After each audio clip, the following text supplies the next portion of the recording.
Her lips pressed against his before her brain could stop her. The stranger's mouth was cold, tasting faintly of whiskey, and for 3 terrifying seconds, the entire bar went silent. Not the natural quiet of a conversation lull. This was different. This was the kind of silence that falls when everyone in the room knows something terrible is about to happen except the person who caused it.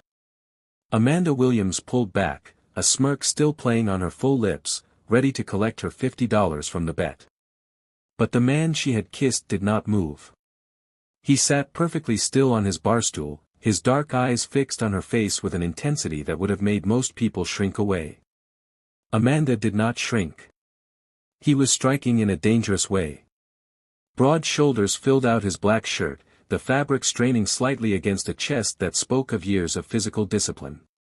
His forearms rested on the bar, thick and powerful, covered in intricate black and gray tattoos that crept up past his rolled sleeves and disappeared beneath the fabric. Traditional Korean imagery mixed with something darker, dragons coiling around skulls, chrysanthemums blooming from crossed swords. More ink peeked above his collar, climbing the side of his neck in patterns that looked almost ceremonial. His face was weathered but handsome, the kind of face that had seen 4 decades of hard living and emerged harder. A thin scar ran from the corner of his left eyebrow down to his cheekbone. Silver rings glinted on his thick fingers under the dim bar lights. Behind him, 3 men in matching dark suits had risen from their seats, their hands moving toward their waistbands. The stranger raised one finger without looking at them. Just one finger. And they stopped. Amanda's eyes narrowed. She had grown up in Liberty City, Miami. She knew what organized muscle looked like. She knew what power looked like when it walked into a room. And she knew she had just kissed someone far more dangerous than the average man drinking alone at a bar. The man tilted his head slightly, studying her like she was a puzzle he had not expected to encounter tonight. When he spoke, his voice was low, controlled, and carried a slight Korean accent that somehow made every word sound like a threat wrapped in silk. "Do you know who I am?" Amanda crossed her arms over her chest, refusing to give him the satisfaction of seeing her rattled. "No. And honestly, I don't really care. My girls bet me $50 I wouldn't kiss you. I did. We're done here." Something flickered in his eyes. Surprise, maybe. Or amusement. Or both. "Your girls," he repeated, glancing toward the booth where Destiny, Keisha, and Brianna sat with matching expressions of horror, "bet you to kiss me." "That's what I said. And you just walk up to strange men and put your mouth on them for money?" Amanda laughed, a sharp sound with no humor in it. "First of all, it was $50. Second of all, you looked lonely. Consider it a public service." One of the men behind Joonho took a step forward, his face twisted with anger at her disrespect. But the stranger raised his hand again, stopping him without a word. She noticed his knuckles were scarred, white lines crossing over more tattooed skin. "Interesting," he said softly. "If you are already hooked and want to find out what happens to Amanda, go ahead and hit that subscribe button and drop a like right now. Trust me, this story is about to take turns you will never see coming. Comment below what you would have done in her situation, and let us get back into this." The man reached into his pocket. Amanda's hand instinctively moved to her purse, where she kept the switchblade her older brother had given her before he went to prison. She had grown up learning that preparation was survival, and she was never unprepared. But all he pulled out was a slim black business card. He held it between 2 tattooed fingers, not offering it to her, just holding it in the light so she could see the embossed silver letters. Kang Joonho. No title. No company name. Just his name and a phone number. "Kang Joonho," he said. "You should remember it." Amanda studied the card, then looked back at him.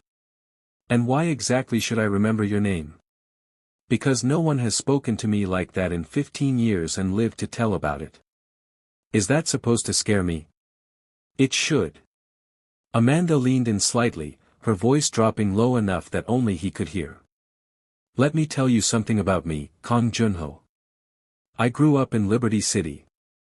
I watched my brother get shot when I was 12 and held pressure on the wound until the ambulance came. I put myself through college working 2 jobs and sleeping 4 hours a night. I've had guns pointed at my face by men who thought I was easy prey, and every single one of them regretted it. So whatever you're trying to do with this whole mysterious dangerous man routine, save it for someone who scares easy. That's not me. Joonho stared at her for a long moment. Then, unexpectedly, he smiled. It transformed his face completely, softening the hard edges and the weathered lines, making him look almost approachable despite the tattoos climbing his neck. "Sit down," he said. "Excuse me. You interest me. That does not happen often. Sit down and have a drink with me. And if I say no? Then you say no and walk back to your friends and collect your $50. I am not in the habit of forcing women to do anything. But I think you will stay." "Oh really? And why is that?" "Because you are curious. You walked into this bar tonight looking for something exciting, something different from your ordinary life. And now you have found it, and you are not the type to walk away from a challenge." Amanda hated that he was right. She sat. Joonho signaled to the bartender, who appeared instantly with 2 glasses of something amber and expensive. He slid one toward Amanda, and she noticed the tattoo on the back of his hand, a tiger's face, fierce and detailed, the eyes seeming to follow her. "Hennessy," she said, recognizing the color and smell. "Nice. Though I would have pegged you for a soju man. I am adaptable. When in Miami, as they say. So you're not from here." "I am from Seoul originally. But I have business interests throughout the United States. Miami, Los Angeles, New York, Atlanta. Wherever there is opportunity. Business interests." Amanda sipped her drink, letting the warmth spread through her chest. That's a very diplomatic way of saying something that's probably not diplomatic at all. "You are perceptive. I'm an architect. We're trained to see structure. Including the structure of lies." Joonho's eyebrows rose slightly. "An architect. Impressive. Why? Because I'm a black woman from Liberty City? You thought I was going to say hairdresser or nursing assistant? I thought nothing. I make no assumptions about people until they reveal themselves to me. And what have I revealed?" Joonho studied her face with those dark, unreadable eyes. Up close, she could see faint ink on his collarbone, disappearing beneath his shirt. There was clearly more artwork hidden beneath the fabric. "That you are intelligent, educated, and proud. That you have experienced violence and learned to stand your ground rather than run from it. That you carry yourself like someone who has never relied on anyone else to save her. And that you are absolutely unafraid of me, which either makes you very brave or very foolish. Maybe both. Perhaps." "Your turn," Amanda said. "What should I know about you?" "I am the head of the Kang family. We have operated out of Seoul for 3 generations, but our reach extends globally. In certain circles, my name is used to frighten children into obedience. In other circles, it is the last name spoken before a bullet finds its target." Amanda set down her glass carefully. "You're telling me you're in the Korean Mafia. We prefer the term organization. But yes. And you're just admitting that to a stranger in a bar? You kissed me first. I figure we are past formalities." Amanda laughed despite herself. "You're either crazy or supremely confident. Both, according to my therapist." "You have a therapist?" "Crime bosses have mental health needs too." Amanda found herself genuinely amused. This was not at all what she had expected when she walked up to him on a dare. She had expected arrogance, maybe sleaze, possibly danger. She had not expected wit, intelligence, or something that almost felt like genuine connection. "All right, Kang Joonho," she said. "I'm going to be real with you for a second. Whatever game you're playing, I'm not interested in being a pawn. I don't need your money, I don't want your protection, and I'm definitely not looking to be some gangster's trophy girlfriend. So if that's what this is, you can save us both the time. Joonho leaned back in his chair, the movement pulling his shirt tighter across his broad chest. He regarded her with something that looked almost like respect. You assume I want something from you. Everyone wants something. True. But what I want is not what you think. I have been surrounded by yes men and terrified subordinates for 2 decades. Everyone in my world either wants to use me, kill me, or worship me. No one talks to me like a normal person. No one challenges me or makes jokes at my expense or tells me to save my routine. Until you. So, what, you want me to be your friend?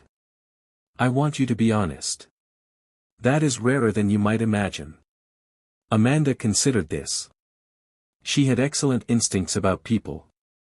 Growing up where she grew up, you developed a sixth sense for danger, for manipulation, for the subtle signs that someone meant you harm. And despite everything Joonho had just told her, her instincts were not screaming at her to run. They were telling her to pay attention. One drink, she said. We finish these, we have an honest conversation, and then I go back to my friends. Deal? Deal. They talked for an hour. Then 2. Then 3.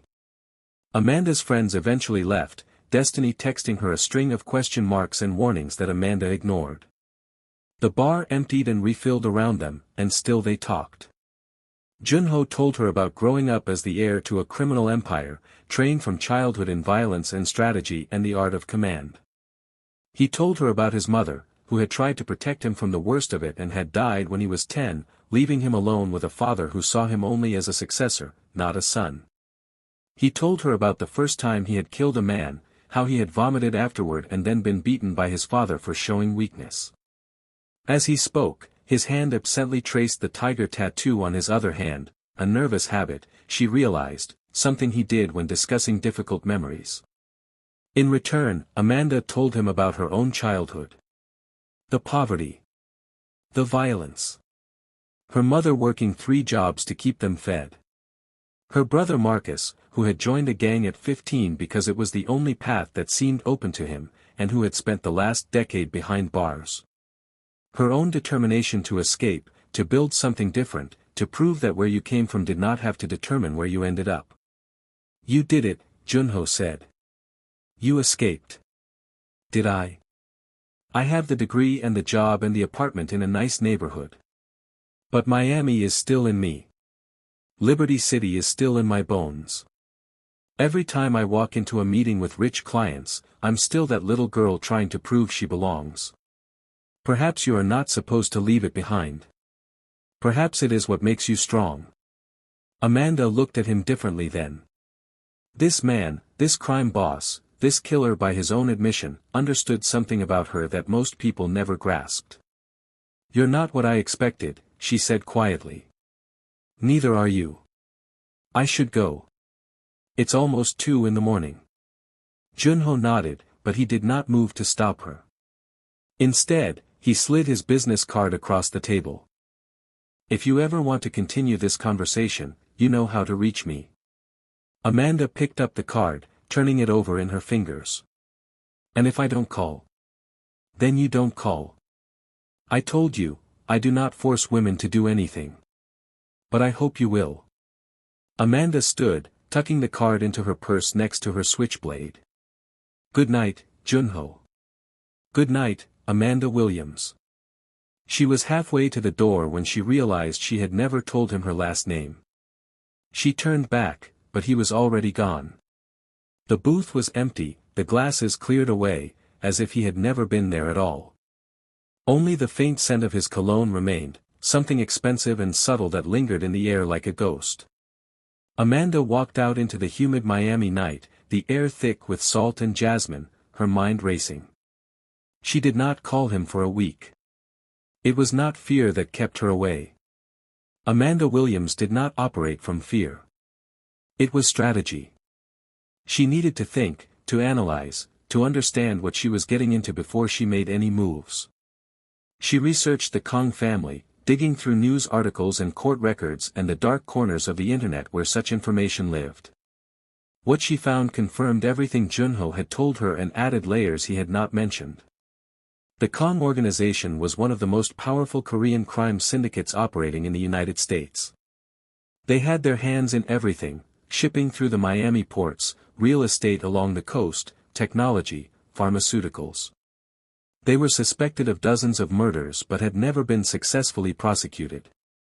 Kang Joonho himself had been arrested 3 times and released 3 times, witnesses either disappearing or recanting their testimony. He was dangerous. Genuinely, undeniably dangerous. And yet, Amanda kept thinking about the way he had listened to her. The way he had met her strength with respect instead of trying to diminish it. The way he had let her walk away without pressure or threats. On the 8th day, she called. He answered on the first ring. "I was wondering when I would hear from you. Don't get cocky. I had to do my homework first." "And what did your homework tell you?" "That you're exactly as dangerous as you said you were. Maybe more. And yet you called anyway." "I'm curious." "About what?" "About why a man like you would spend 3 hours in a bar talking to a woman like me when you could have anyone you wanted." There was a pause on the line. When Joonho spoke again, his voice was different. Softer. "Because anyone I could have would want something from me. Money, power, protection, status. You wanted none of those things. You walked up to me because of a bet and stayed because the conversation was interesting. Do you know how rare that is in my world? I'm starting to get a sense of it. Have dinner with me." "Where?" "I have a private dining room.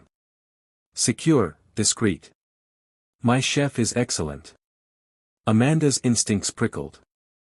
A private location, on his turf, surrounded by his people. "No," she said flatly. "No. You want to have dinner with me, we do it in public. A restaurant of my choosing. You bring one person for security, I bring one friend for backup. Equal footing." Joonho laughed, a genuine sound of amusement. "You are negotiating terms with me like I am a business partner." "That's exactly what I'm doing. You want access to my time and my company, you play by my rules. Take it or leave it." "I'll take it." Now, pause for a second. Amanda is not playing around, is she? She is setting boundaries and demanding respect even from a man who could have her killed with a phone call. That's the energy we need.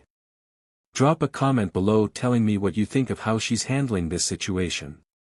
And if you are invested in this story, make sure you have subscribed because things are about to get even more intense. They met at a restaurant in Brickell, an upscale spot where Amanda knew the owner and felt comfortable. She brought Destiny, who had initially refused until Amanda explained the situation and then had demanded to come as both backup and witness. Joonho brought a single guard, a mountain of a man named Sungjin who stood by the wall and said nothing all evening. The dinner was remarkable. Joonho had dressed more casually than the night at the bar. His shirt was open at the collar, revealing more of the tattoo work that covered his chest. She could see the edge of what looked like a massive dragon, its scales rendered in incredible detail. When he reached for his glass, the tattoos on his forearms rippled with the movement of muscle beneath. He ordered for both of them after asking about her preferences and dietary restrictions. The food was incredible, course after course of perfectly prepared dishes that Amanda would never have been able to afford on her own salary. But it was the conversation that captivated her. They talked about everything. Architecture and art, politics and philosophy, music and movies and the strange contradictions of American culture. Joonho was brilliantly educated, fluent in 4 languages, with opinions on everything from Renaissance painting to hip-hop production. "You listen to hip-hop?" Amanda asked, surprised. "Kendrick Lamar is a poet. Anyone who says otherwise is not paying attention." "Okay, you just earned serious points." Destiny, who had spent the first hour suspicious and silent, gradually warmed up as the evening progressed. By dessert, she was actively participating in the conversation, debating Korean cinema with Joonho and losing spectacularly. "He's not what I expected," Destiny admitted quietly when Joonho excused himself to take a phone call. "I know. That doesn't make him safe." "I know that too. So what are you doing, Amanda?" "Really?" Amanda watched Joonho through the window, his broad silhouette sharp against the Miami city lights as he spoke into his phone. Even from here, she could see the tattoos on his neck when he turned his head. "I don't know yet. But I'm going to find out." Over the next month, they met regularly. Always on Amanda's terms, always in public spaces, always with the understanding that she could walk away at any moment and he would not pursue her. It was a strange courtship, if it could even be called that. Two people from impossibly different worlds, finding common ground in their shared experience of fighting their way up from difficult circumstances. Amanda learned more about his organization during those weeks. Not through any intentional revelation on his part, but through observation, through the casual comments he made, through the way his phone was constantly buzzing with updates and decisions that needed his approval. She understood that he controlled a vast empire, that people lived and died on his orders, that the man who discussed literature with her over dinner was also capable of tremendous violence. She did not pretend otherwise. She did not romanticize it or excuse it. She simply accepted it as a fact, the same way she accepted the violence in her own past, the brother she loved who had done terrible things, the neighborhood she had grown up in where death was a constant companion. "You don't ask me about my work," Joonho observed one evening. "Would you tell me the truth if I did?" "Probably not." "Then why ask questions I won't get honest answers to?" "Most people would want to know.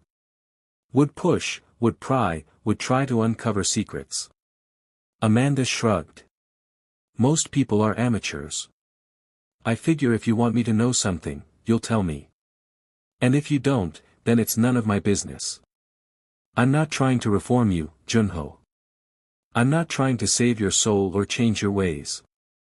You are who you are. I'm just trying to figure out if who you are is someone I want in my life." "And what have you figured out?" Amanda considered the question seriously. "That you're one of the most intelligent people I've ever met. That you're lonely in a way that most people wouldn't understand. That you respect me in a way that a lot of men, dangerous or otherwise, never have. And that being around you makes me feel more alive than I've felt in years. Is that enough? I don't know yet. Ask me again in a month." But they did not have a month. 3 weeks into their strange relationship, Amanda was walking home from her office when a black van pulled up beside her. 2 men jumped out, reaching for her arms, and Amanda's training kicked in instantly. She broke the first man's nose with an elbow strike, pivoted, and drove her knee into the second man's groin.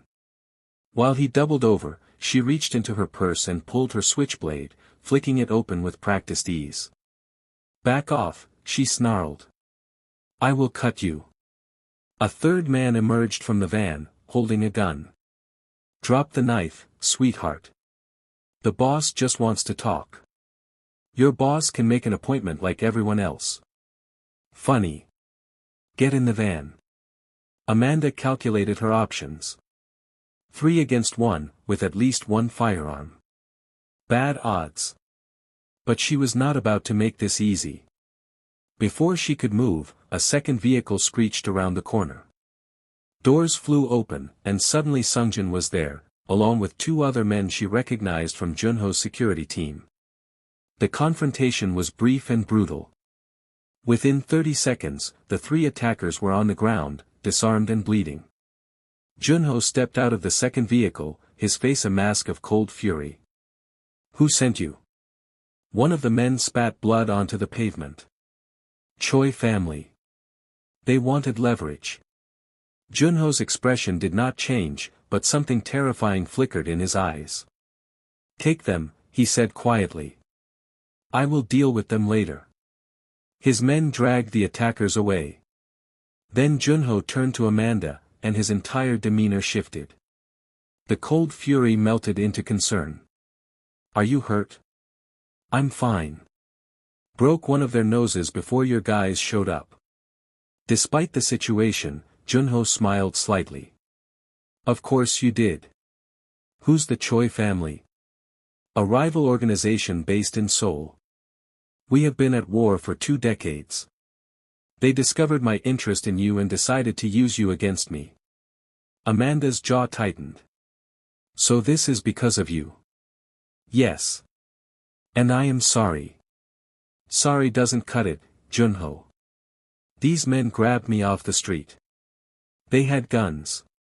If I hadn't known how to defend myself. But you did. You fought back. Just like I knew you would. That's not the point. The point is that your life put me in danger. Joonho nodded slowly. You are right. And you have every reason to walk away right now. To tell me you never want to see me again. I would understand. Amanda took a deep breath, forcing herself to think clearly through the adrenaline still coursing through her veins. Is this going to happen again? I cannot guarantee it will not. My enemies are always looking for weaknesses. By being connected to me, you become a target. Then teach me. Joonho blinked. Teach you what? Everything. Self-defense beyond what I already know. How your world works. How to see threats coming before they arrive. You want me in your life, then give me the tools to survive in it. Don't try to protect me like I'm some damsel in distress. Make me dangerous too. Joonho stared at her for a long moment. Then he began to laugh, the sound deep and warm, completely at odds with the violence that had just occurred. What's funny? You. Any other woman would be running away, and you are asking me to train you to be more lethal. I told you the first night we met. I'm not like other women. No, Joonho agreed, his eyes tracing over her face with something new in them. Something deeper. You are not. Over the next 2 months, Amanda's life transformed completely. She trained every morning with Sungjin, learning advanced combat techniques, weapons handling, and tactical awareness. She studied the landscape of organized crime, memorizing the key players, the alliances, the rivalries. She learned to spot surveillance, to vary her routes, to always know where the exits were in any room she entered. Her architecture career continued, but it took on new dimensions. She began consulting on construction projects that served as fronts for Joonho's legitimate businesses, using her expertise to identify structural issues and design improvements. She was good at it, and the work paid far better than her regular firm. Her friends were divided on the situation. Destiny remained cautiously supportive, regularly checking in and demanding updates. Keisha had distanced herself, uncomfortable with Amanda's new associations. Brianna had surprised everyone by expressing fascination and asking endless questions about what it was like to date a crime boss. I'm not dating him, Amanda insisted. We're just spending time together. Girl, you're spending every weekend at his penthouse and training with his personal bodyguard. That's dating. We haven't even slept together. Yet. Amanda did not have a response to that. The truth was, her feelings for Joonho had grown far beyond anything she had anticipated. She saw sides of him that no one else witnessed. The way he checked in on the families of men who had died in his service. The way he funded scholarships for kids from poor neighborhoods, always anonymously. The way he could be tender and playful when they were alone, the cold mask of the crime lord dropping away to reveal someone almost vulnerable. He was not a good man. Amanda never pretended otherwise. But he was complex, layered, capable of both great cruelty and genuine kindness. And she was falling for him. The night everything changed started like any other. Amanda was at Joonho's penthouse in Miami Beach, the floor-to-ceiling windows offering a stunning view of the moonlit ocean. They had finished dinner and were sitting on his balcony, the salt breeze carrying the distant sound of waves. Joonho had his sleeves rolled up, and Amanda found herself studying his tattoos in the low light. She had learned their meanings over the past weeks. The tiger on his hand for strength and protection. The dragon across his chest for power and wisdom. The chrysanthemums on his shoulders for death and rebirth. Each one told a story. Each one was earned. "You're staring," he said without looking at her. "You're interesting to look at." He turned, a slight smile playing at his lips. "Most people find the tattoos frightening. I'm not most people." "No. You are not." They were interrupted by his phone buzzing. Joonho glanced at it, and his expression shifted instantly, from relaxed to alert. He answered in rapid Korean, his voice sharp. Amanda had learned enough of the language in recent weeks to catch fragments. Something about a meeting. Something about the docks. Something wrong. When he hung up, his face was grim. "I have to go. There's a situation at the port." "What kind of situation?" "A shipment. Someone is trying to intercept it. My men need me there." Amanda stood. "I'm coming." "Absolutely not. Joonho. This is not a negotiation, Amanda. These are the moments when people die. I will not put you in that position." "And what if you die? What if something happens and I'm sitting here waiting like some helpless?" "You are anything but helpless. But this is my world, and in my world, there are lines. This is one of them." They stared at each other, neither willing to back down. Finally, Amanda let out a frustrated breath. "Fine. But you call me the second it's over." "The second, Joonho." He stepped forward, cupping her face in his hands. His palms were rough with calluses, his tattooed fingers gentle against her skin. "I will come back to you. I promise." He kissed her forehead and was gone. Amanda tried to wait. She paced the penthouse. She watched the news. She checked her phone every 30 seconds. An hour passed. Then 2. Something was wrong. She could feel it. She grabbed her keys. The port was massive, a maze of shipping containers stacked like metal mountains under the yellow glow of industrial lights. Amanda had done some architectural consulting here, she knew the layout. She parked in the shadows and moved on foot, staying low, using everything Sungjin had taught her. She heard the gunfire before she saw anything. Short bursts, controlled. Then shouting in Korean, and beneath it all, the sound of struggle. Amanda crept around a container and froze. Joonho was on his knees in the center of a clearing, hands behind his head. Blood ran down the side of his face from a wound at his temple. His men, Sungjin and 4 others, were either down or restrained. Standing over him was a man Amanda had seen in photographs during her research, Park Sang-woo, the current head of the Choi family. He held a gun aimed directly at Joonho's head. 20 years, Sang-woo was saying, his voice carrying in the night air. 20 years your family has bled mine. Tonight, it ends. Joonho said nothing. But even from this distance, Amanda could see he had accepted what was coming. He was not struggling. He was not begging. He was simply waiting to die. Amanda's heart pounded. She assessed the situation with the tactical clarity Sungjin had drilled into her. 6 hostiles visible. Multiple weapons. One clear shot at Sang-woo if she could get to higher ground. She looked at the container beside her. Handholds. Climbable. If she could get on top, she'd have the angle she needed. She didn't let herself think about what she was doing. Thinking would stop her. She just moved. Climbing the container was harder than it looked, but fear and adrenaline gave her strength she didn't know she had. She reached the top, lying flat on her stomach, and drew the gun she'd taken from Joonho's collection weeks ago, a compact Glock he'd insisted she carry after her training had progressed. Sang-woo was still talking, enjoying his moment of triumph. His men were focused on their prisoners. No one was looking up. Amanda sighted down the barrel. Her hands were steady. Her breath was even. Everything Sungjin had taught her crystallized into this single moment. She fired. The shot took Sang-woo in the shoulder, spinning him around with a cry of shock. His gun flew from his hand. Chaos erupted. Amanda kept firing, not to kill, but to create confusion, to scatter Sang-woo's men, to give Joonho the opening he needed.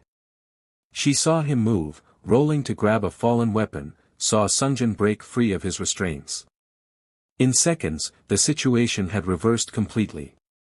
Amanda stayed on her perch, providing cover fire until the last of Sang-woo's men was either down or fleeing. Only when silence fell did she finally lower her weapon, her hands beginning to shake with the aftermath of adrenaline. She climbed down to find Joonho standing in the clearing, Sang-woo bleeding at his feet, his face a mask of shock and something else, something she couldn't read. Amanda. You should have let me come with you. You were supposed to stay. I saved your life, Joonho. That's what we're going to focus on right now. Not whatever protective bullshit you're about to say. He stared at her. Blood still dripped down his face. His chest heaved with exertion. And then, slowly, a smile spread across his face, that rare, genuine smile that transformed his features. You saved my life. Yes. You climbed a shipping container and shot Park Sang-woo. In the shoulder. He'll live. Unfortunately. Joonho crossed to her in 3 strides and kissed her. Not gently. Not carefully. He kissed her like she was the only source of oxygen in a world on fire. When they finally broke apart, he pressed his forehead to hers. I have loved you since the moment you told me you grew up in Liberty City and weren't afraid of me, he said quietly. But this, what you did tonight, Amanda, I don't have words. Then don't use them. Just don't ever try to sideline me again. Never. I swear it. The aftermath of that night changed everything. Word spread through the underworld, the woman with Kang Joonho was not a weakness. She was a weapon. She had taken on the Choi family's leadership and walked away victorious. The men in his organization who had whispered about her, who had questioned why their boss had brought an outsider into their midst, fell silent. Amanda had proven herself in the only way that mattered in their world. But more importantly, to Joonho, she had proven something he had never expected to find, someone who would stand beside him in the fire, not behind him. Someone who saw him not as a kingpin to be feared or a benefactor to be used, but as a man worth fighting for. He told her as much one night, weeks later. They were on his yacht, anchored off the coast of Miami Beach, the city lights glittering in the distance. The moon was full, casting silver ripples across the black water. Joonho had his shirt off, something he rarely did, even in the Florida heat, and Amanda traced the elaborate tattoos that covered his torso with her fingertips. This one, she said, touching a new addition on his left side, over his ribs. It was a lioness, rendered in the same traditional style as his other work, fierce and beautiful. It is you, he said quietly. I had it done last week. Amanda's hand stilled. You tattooed me on your body. You saved my life. You are part of me now. I wanted the reminder. She looked up at him, this burly, tattooed kingpin who had somehow become the center of her world. I love you, she said. The words surprised her, coming out before she had planned them. But they were true. Undeniably true. Joonho's eyes softened. I love you, Amanda Williams. More than I thought I was capable of loving anyone. I know the risks. I know what being with you means. And yet you stay. I don't run from things that matter. You should know that by now. He pulled her close, wrapping his arms around her, and for a long moment, they simply held each other while the boat rocked gently on the waves.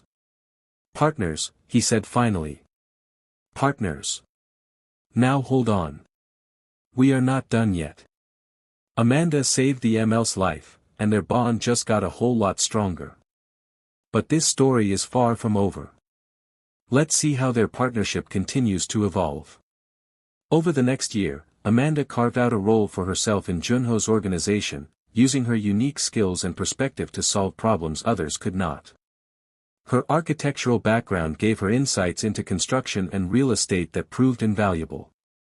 Her understanding of Miami's neighborhoods, gained from a lifetime of living in them, opened doors that Joonho's Korean-focused network had never been able to access. She built relationships with the wives and girlfriends of Joonho's lieutenants, creating a shadow network of information and support that operated parallel to the official hierarchy. She learned to read the subtle dynamics of power within the organization, identifying threats before they materialized and opportunities others missed. And when violence came, as it inevitably did, she did not flinch. The Choi family, weakened but not destroyed by her actions at the port, made another attempt 6 months in. A more sophisticated assault that targeted a fundraiser Amanda was attending for her firm. 3 gunmen entered the venue, headed straight for her table.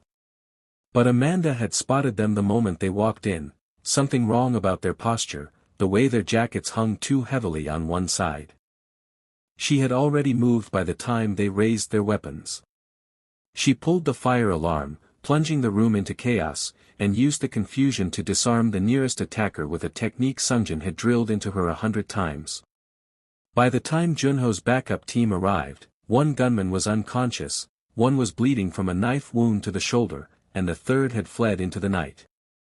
Joonho found her in the aftermath, standing calmly among the chaos while police took statements and paramedics treated the wounded. "Are you alright?" "I'm fine." They were sloppy.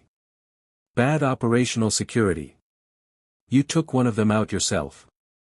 "He got in my way." Joonho shook his head slowly, a strange expression on his face, pride mixed with something deeper. "What?" Amanda demanded. "I am trying to remember why I ever thought you needed my protection." "Because you're an idiot sometimes. But you're learning." He laughed, pulling her into his arms despite the watching crowd. "That I am." Their relationship continued to evolve, deepening in ways neither had anticipated. Amanda maintained her independence, keeping her apartment, her friends, her career outside the organization. But increasingly, her life and Joonho's became intertwined, 2 people from different worlds building something new together. There were challenges. Moments when the violence of his world brushed too close, when she questioned whether the life she was building was worth the cost. Moments when cultural differences created friction, when his traditional expectations clashed with her fierce independence. Moments when the sheer weight of who he was and what he did became almost too much to bear. But they faced each challenge together. They fought, sometimes bitterly, but they always found their way back to each other. They built trust, layer by layer, through honesty and respect and the daily choice to remain committed even when commitment was hard. 2 years after that night in the bar, Amanda stood beside Joonho at a gathering of his most senior lieutenants. The meeting was held in a private room at one of his Miami hotels, the windows overlooking Biscayne Bay. They were there to announce a major expansion, new territory, new opportunities, new risks. But first, Joonho had another announcement to make. "You all know Amanda Williams," he said to the assembled men and women. "Most of you have worked with her. Some of you doubted her when she first joined us. I am here to tell you that those doubts were misplaced." He turned to look at her, and his face softened in a way that only she ever saw. His tattooed hand found hers and squeezed. "This woman saved my life. She stood against Park Sang-woo when any other person would have run. She has proven herself in ways that most of you never will. From this day forward, Amanda speaks with my voice. Her decisions carry my authority. She is not my woman. She is not my advisor. She is my equal partner in all things. Disrespect her, and you disrespect me. Cross her, and you cross the entire Kang organization. Am I clear?" The room murmured acknowledgement. Amanda stepped forward, her voice strong and clear. "Let me add something to that. I know some of you are wondering how a black woman from Liberty City ended up standing here. I'll tell you. I earned it. Every step of the way. I didn't get here because of who I'm sleeping with or because someone gave me a handout. I got here because I work harder, think smarter, and fight dirtier than anyone who's ever underestimated me. So if any of you have a problem with this arrangement, speak now. We can settle it however you prefer. Silence. Then Sungjin, the huge bodyguard who had trained her for months, began to clap. Others joined in, slowly at first, then building into genuine applause. Amanda smiled. Joonho took her hand, his tattooed fingers interlacing with hers. And somewhere in a bar on the other side of Miami, Destiny raised a glass in a toast that Amanda could not hear but somehow felt. To my girl, Destiny said to no one in particular. Who kissed a stranger on a dare and ended up running the world. Like this video if you made it to the end, and I will see you in the next one. Remember, the strongest women do not wait to be saved. They save themselves, and sometimes, they save the ones they love too. Until next time.